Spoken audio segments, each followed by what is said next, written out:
Have you ever walked away from a conversation with your spouse thinking, how in the world did we get here? Yeah, we love each other deeply, but sometimes our words ride in like the four horsemen of the apocalypse. Dun, dun, dun. On today's episode, let's talk about that. Let's go. Oh, don't you know it's called rolling out the prison? Marriage podcast. Good morning. Here we are again, another early morning recording of the Carl and Heather Present podcast. Friends, listeners from around the world tuning in. What are you thinking today? What's on your mind? I'm thinking that I'm enjoying my glass of ice water. For those of you listening, I am not a coffee drinker. So if you think that this might be a delicious cup of coffee or Diet Coke or something, it's just my crushed ice water. But you, on the other hand, have some coffee, newly discovered coffee that you love. Yeah. You are a coffee drinker. Mm-hmm. I love coffee. I love a good cup of coffee. I've tried various kinds of coffee around the world. Yeah. The other night at our friend's restaurant, our friend owns a restaurant, and they took us out to it.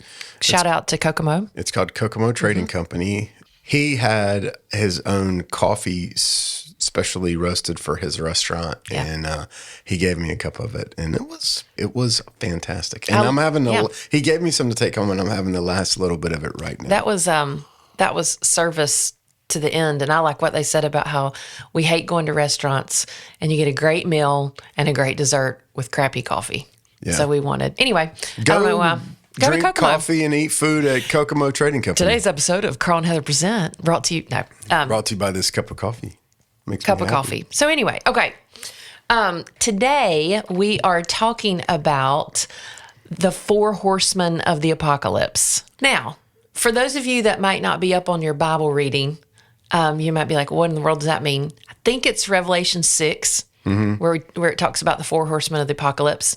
And it's basically like end times kind of thing. And so these are bringing in destruction, death, all that kind of thing. And so that's kind of where this phrase is borrowed from, but it's actually borrowed by a psychologist who's not a Christian, but he has studied couples for over 40 years. His name's John Gottman. Okay. And is he going to be a guest? He's not. No. Oh, no. okay. I think he's still living. He has something called the Love Lab, which I would love to visit it. Love Lab. Let me take you to the Love Lab.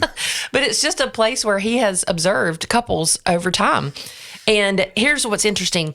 He can predict divorce rate with high accuracy based on communication patterns, which I think is fascinating. Okay. But in particular, what we're going to talk about today is that he has identified four toxic patterns that as couples you need to be aware of, and you need to it's a warning, because I guess you would say. If you're stuck in these toxic patterns, it's almost a guaranteed sign that divorce is coming to your relationship. If you're stuck and you choose to not do something different, make a different choice. So what I hear you say, this isn't just like pop psychology. It's really based on observing thousands of couples and predicting thousands of couples and patterns over years of time. Yeah, right. So all right. Let's look at these four. The four horsemen of divorce. Number 1, criticism. Criticism. What does this sound like? Yep. Criticism sounds like this. You never help me with anything. Why are you always so selfish? I can't stand when you do this and that stuff. Criticism. We've all heard criticism. Sometimes it's really motivated by attacking someone's character instead of addressing their behavior. Criticism talks about not what you did, but who you are. Right. You are a dumb person. You are, so mean. You are. Yeah, and those uses those terms, like I noticed in the examples, always and never. Like those are blanket kind of like, you always do this, you never do this. It could be true that sometimes or occasionally your spouse does something, But I've heard this said from some of our friends at Family Life that like your spouse is not that consistent. They're not that consistent where they're always or never going to do anything like that. I think you can fall into this pretty quickly. I remember once we were, I think we've shared this story before. We were driving to Charleston and we got into a huge fight over directions, and it escalated into this, or are you not paying attention? Or, and this criticism back and forth with each other of how, you're always this way to me. You always treat me this way. You never do this. You never do that. And it got to the point where, we mentioned this at the beginning of the episode. How do we get here? And we kind of got here or to that place by criticizing each other, right? Criticism is an easy target. It's easy to lash out when you're frustrated by something. What's the antidote for criticism? How do we help people? Okay, I know what the problem is. I know what it feels like, and then I know what it's like to be critical of somebody. I don't want to be stuck in this pattern. What's the antidote for criticism? Yeah, so I think. And this takes some time to say this because it's going to feel unnatural. Speaking of feel, using the phrase, I feel when you do this, it makes me feel this way. So I'm not criticizing you or saying you make me feel this way. I'm saying, hey, when you do this, it makes me feel this way. And so that's a good anecdote to criticism and a good way to overcome that. So it's not saying anything. Correct. And we'll hit that. That's one of the ones later. So it's not, well, this really bothers me, so I'm not going to say anything about it. Okay. Because that's its whole nother issue. That's a whole nother issue. But it is addressing it in a way where you're not attacking a person's character. Sure. You're talking about an issue. I think, I'm curious what you think about this, but I have known people, and I've used this phrase before, maybe this is just in church circles, but this person has a critical spirit, right? Totally. Or like they're the person who, it's not just in marriage, but they're always the person to say, this is wrong with this. Oh, it's a beautiful day. Well, no, it's probably going to, not even pessimism. That might be more pessimistic, but this idea that like they're critical of everything. Yeah. Sermons at church, the music's too loud. This shirt is uncomfortable. The weather's just a little bit too cool for me today. Everything they're critical of. They're very difficult to be around. Yeah.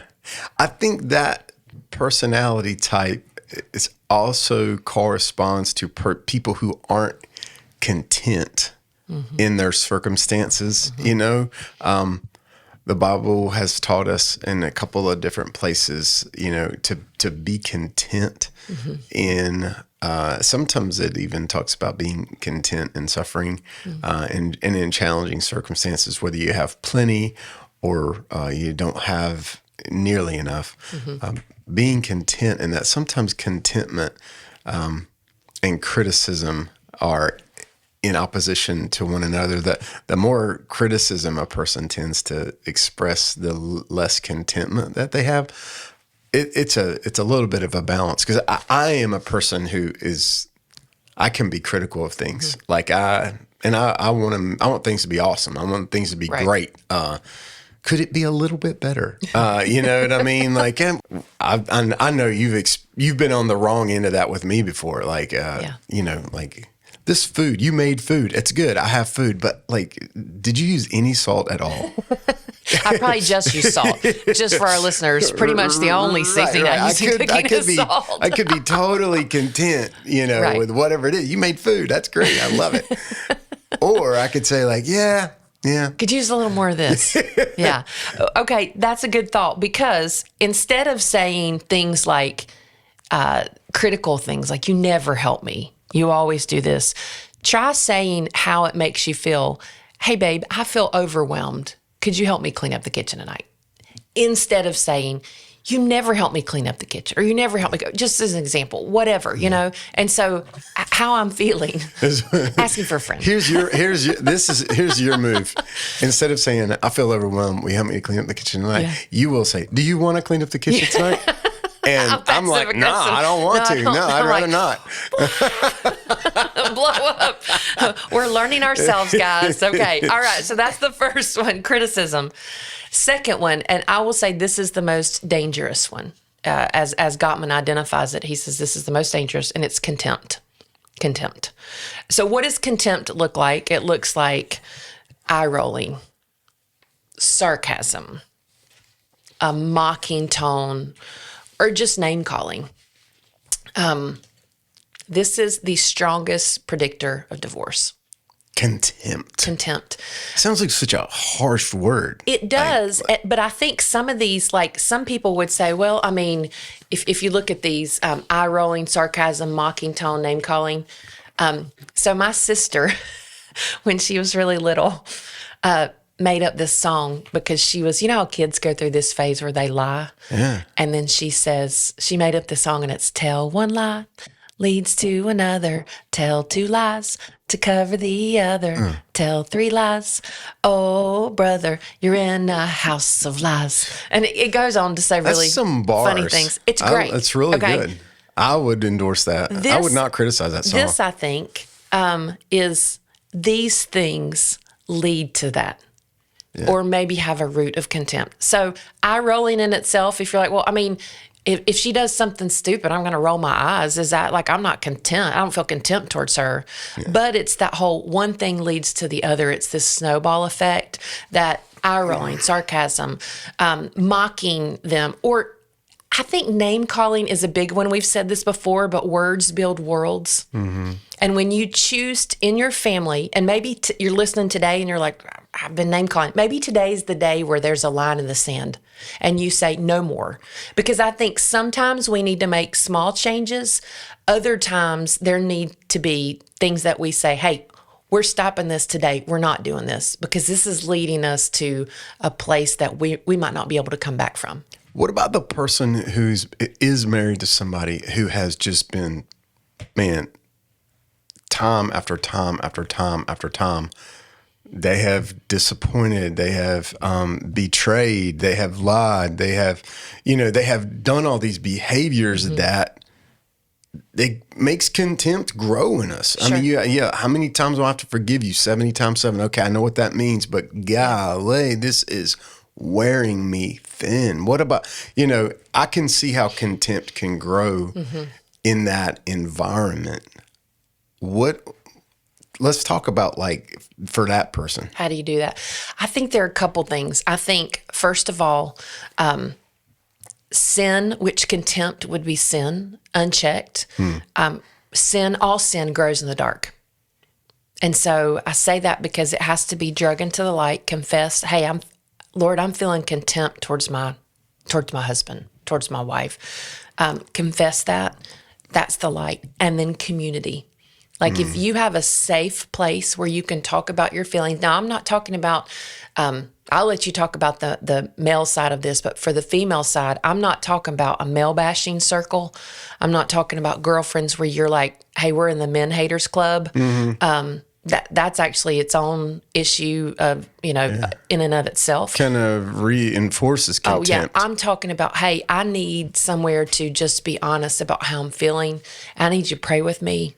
And I need to be encouraged right now to stay the course, because I think God is so honored. It's really easy if you're in an easy marriage and you get along well and you don't have a lot of pushback. Those are the people that, like, it's really easy to say, oh yeah, I honor my spouse and I don't eye roll or name call, or you serve each other well. But when it's a one-sided thing and you're the person on the one side, I think God is honored by your obedience to him. But I think you can't do it by yourself.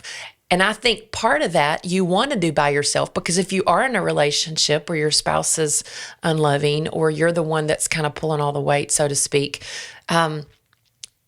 there might be some shame in that. Like, you don't want to share that with people. That's embarrassing, or, for whatever reason. And so, but I think it's important. That's what the church is for. That's what community is for. First warning sign of divorce, or the first horseman that's coming into your world is criticism. Yep. Next is contempt. Yep. The third one is defensiveness. I'm defensive. This is not my fault. You do the same thing. I see you being exactly like this. You bring this to me, and I say, well, I've got 30 different excuses why I behaved and acted this way that were out of my control. Defensiveness. It's self-protection instead of ownership. Yeah. And that's a tough place to be in a relationship, whether you're married, whether it's a work relationship or not, if like a professional relationship that you've got going on. If somebody doesn't measure up and they're asked about it, help me understand why this didn't go the way we hoped it would go. And the response is, oh, well, it's not my fault. They didn't do their part either. Or so-and-so said this. And so what am I going to do? I couldn't do anything because they wouldn't do what they were supposed to do. Yeah. Excuses and defensiveness are big signs that somebody really is more invested in their own self-protection and preservation than they are in the flourishing of the bigger community, whether it's in a work relationship or in a marriage. Defensiveness is a sign that, hey, if you can't stop being this way, it's probably going to lead you down a road where your relationship is destroyed. Yeah. Well, I would say this about that too, babe, that there might be a reason for a lot of us, we bring in like things from our past or from our childhood that you have had to be your own defender, up until this point in your life. And so your natural bent or our natural bent, someone's natural bent would be to defend themselves because nobody defended them, But the hard reality of that is we're grown-ups now. Right. And we can't look back and say, well, I just behaved this way because of this happened. We've got to like step into ownership and figuring out how to in some ways create a new neural pathway, but then also recognize God as our defender. That's all throughout Scripture, that God is the defender of the weak. And so if someone's coming after us, we don't have to fight. We can not defend ourselves and let God defend us. Yeah. So. Okay, the antidote for defensiveness. The antidote for defensiveness is what? Take responsibility. I had something in the last couple of years happen where it was a disagreement that I had with some friends, and I met with a dear friend of mine who is still a pastor to me, and he said, I was expecting him to say, well, this is ridiculous, because I felt like it was ridiculous. And he said, what part of this can you take responsibility for? Yeah. And he said, he even said, like, is there a 1 or 2% of this that you can own? Sure. And I think probably in every conflict in marriage, there is probably 1 or 2% that each of us could own. If it's 98% on you, then that's 2% I have to own. Absolutely. And so it was, while that was what I would call a faithful wound from a friend, it hurt me to hear that, because I wanted him to like side with me and be like, yeah, let's get him, you know, kind of thing. Totally. He said, and then he helped show me what I could own in that situation. And he was right. There were some things that I mishandled, and I should have handled it differently. And so I had to own that and take responsibility. I think unless we're willing to do that, we're always going to have this posture of defense. And it's really, maybe I would say we need to have a posture of humility. So, well, as a justice person, I like equity. I like things to be right, and I like the winners, and I want there, to be clear terms of that. And I can be a defensive person, and I would sometimes label defensiveness, I would rebrand it as having deep convictions. Okay. You know what I mean? I just feel I'm not deeply being about this. defensive. I'm just being passionate about my position. Sure. But I'm the same as you in the idea that a lot of times what I'm labeling a conviction, or I'm like sticking up for something that I feel is right. it just really ends up being I'm defending my own position, and I don't want to feel like I'm giving up ground to someone else or giving up ground to something, when really what the posture I need to adopt is a posture of humility and graciousness, because I've been in the same position.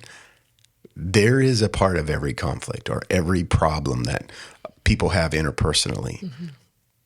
I'm not a flawless person. We're not flawless people. We have to own some aspects of everything that we go into, and just be humble enough to examine and ask, what's the 1 or 2% of this that I can take responsibility for? Sure. And I think that posture is what becomes the antidote for defensiveness. Just being open to say, yeah, there's a part of this that that I am responsible for. Mm-hmm. Yep. So we've got criticism, right? Contempt, defensiveness, and then the last one is stonewalling. Shutting down, walking away, silence, or emotional withdrawal. Now, this one hits home a little bit for me because this is probably my go-to. Is there a superpower? So I was like, I wish you would have covered this one. I didn't have to. I think a good question to ask is, why does this happen? And it typically happens because someone's nervous system is overwhelmed. Let me explain that from a personal standpoint. Okay. If somebody comes at me with an issue, you know this about me, I need some time to process before I can respond. Mm-hmm. And so I might not be able to say, hey, I'm not sure how to respond right now. I need a little bit of time to process. What I'll do instead, as a way of self-protection as well, is I'll shut down. I'll put up a wall. So instead of doing the work of going through, how did that make me feel? How should I respond to that? What would be the correct way?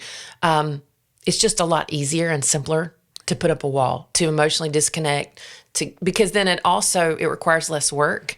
And then it's safer in some ways because I don't have to be as emotionally involved in the process. Mm-hmm. Does that make sense? It does make sense. Mm-hmm. Yeah. It's also probably the thing that is the most frustrating to me about you in our interactions. You know what I mean? It's almost like we have these opposite ways of dealing with the world. Mm-hmm. And when we always say every test of character is a pop quiz. Right. And then when it's usually conflict is pop quizzes. And so when the conflict comes up, you go to stonewall, and then I probably go to like criticism or defensiveness. Maybe. Yeah. Mm-hmm. And I'm like, well, I can't defend my position if I don't engage. Somebody's not engaging. Somebody who wants to defend with no engagement probably is really frustrating. It's maddening, you know? Yeah. Okay, so the antidote to this is kind of interesting because it's something that also I am prone to not want to do because I grew up with the mentality of like, suck it up, buttercup, move on. Like, feelings are for the weak kind of thing. And so you need to just like, don't worry about how you're feeling. Just do what you need to do. Sounds like good advice. Okay. So sometimes I need to take a break, or sometimes I need to just regulate my emotions or return to a conversation later. Something that happened recently, I think we talked about this, is that I was talking to you about something, you were busy and you missed me. Like I was telling you something that was really like, something I had been hurt by, not by something you had done, but something else. And I was like, oh, this is painful for me. It made me sad. And then you were busy, and I felt like you just kind of like dismissed it. My initial response was, okay, well, shared that with him, didn't respond, not going to share anymore, kind of thing. And you didn't even know any of this was happening at the time either. You were just still busy. So I remember going on a walk and having to say, hey, when you did this, it hurt my feelings. I felt hurt when you responded this way. I'm not sure why I felt hurt yet. I had to say that. And then as we walked and talked, I realized it was just because, of some of the things happening in our lives at the time. Like that was a sadness and an ending, a necessary ending. And, it was a small thing. It wasn't like a huge thing. But it helped me to talk it out. But I had to reject that stonewalling because that was my initial gut response. And it is my initial gut response. Just say that. We say all the time that words build worlds. We just said it. We've said it 100 times. I also think you can hurt people by withholding words. And so this is another way of damaging your spouse. You might say, well, I never criticize my spouse. I never say negative things. But I've also heard people say, well, I don't say anything to them. We are absent of affirmation or encouragement or that sort of thing. I'm not going to say anything to you, or even as a way of like withholding, like some kind of cynicism and darker way of saying, no, you want my words, you'll not get my words. I'll stonewall from you from an emotional standpoint. So, yeah. Okay. So those are the 4. How in the world, how does this intersect kind of with the gospel? Well, I've talked about through this whole podcast, we have examples of these things in our marriage. You stonewall. Yeah. I'm defensive. I can be critical. We can have so many of these things. I don't think we have so much contempt, but that's the worst one. Yeah. But these things grow over time and they accumulate. What we need more than any like pop psychology tip is we need to engage spiritual practice. First of all, gratitude. If you are in a covenant relationship with somebody, I believe that God is honored when you honor that covenant and you work to make it better than it has been. Practicing gratitude. That's something that I think is present with you and I. We've done that a good bit, just saying we're thankful for things, really as a way of pushing back against things that we feel are hard or difficult, or seasons that we've been in that we don't like, seasons when we're broke, seasons when relationships are broken, seasons when we're on different pages. All right, well, what do we have to be thankful for? That's a spiritual practice. And who are we thanking? We're thanking God for what he has given us, for what he has provided for us, and growing in contentment through gratitude is a way to start evening out the rough edges in a relationship. Confession is next. Gratitude, confession. Hey, I'm not going to defend my position anymore. I need to tell you what I did was wrong. I understand my behavior hurt you, and for that behavior, I'm sorry.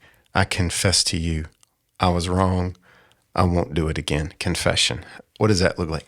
Forgiveness. We talk a good bit about forgiveness. It's a journey that I've been on my whole life, learning to forgive, learning the power that unforgiveness can have over you.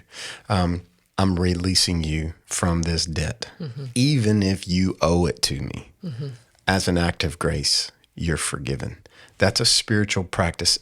It happens over and over and over again. But forgiveness accumulates over time into a freedom that cannot be replaced by any other thing. And then finally, repair. What kind of restoration? The Bible says we've been given a ministry of reconciliation. Yeah. What does repair for a covenant relationship? This covenant's damaged. It's been messed up. There's been an offense here. How do we repair it? Going through some of these steps, I think most people who might think they're on the brink of divorce, oh my gosh, it seems like so much easier to just go and get this over with than it does to turn around and try to repair it. But I believe God will be honored in it. I believe the work is going to be hard. It's going to be so frustrating. You're not going to be perfect about it, but it's going to be worth it. If you look for the miracle, look for the move of God, look for the power of God at work in you. You probably we're about to get divorced through your own efforts, and both of you have responsibility in it. Yeah. What does it look like to invite God in to the turnaround? Not only to repair your marriage, your brokenness, but your soul. Okay, so practically speaking, this week, we want to encourage you to identify which horse shows up the most in your marriage. Practice the antidotes we talked about. And then end each day with gratitude, with appreciation.